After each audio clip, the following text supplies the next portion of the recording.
रहमतनगर येथे 8 किलो 795 ग्राम गांजा जप्त.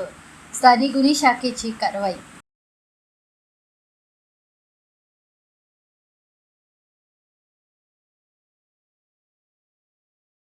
2 एप्रिल रोजी स्थानिक गुन्हे शाखा चंद्रपूर येथील अधिकारी व अंमलदार यांना गुप्त बातमीदाराकडून माहिती मिळाली की पोलीस रेकॉर्डवरील गुन्हेगार अब्दुल शाहरुख, अब्दुल रजाक व मोबिन यांनी मिळून रहमतनगर KGN लॉनजवळ चंद्रपूर येथील राहणारे साबिराबी रफिक शहा यांच्या घरी एक रूम भाड्याने घेऊन तेथे विक्रीकरिता गांजा ठेवला आहे.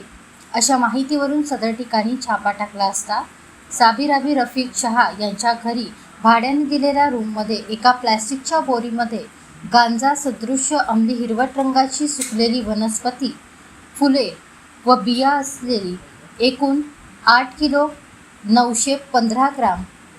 बाजारभावानुसार या गांजाची किंमत अंदाजे 10,000 रुपये प्रति किलोप्रमाणे एकूण 89,150 रुपयांचा मुद्देमाल जप्त करण्यात आला.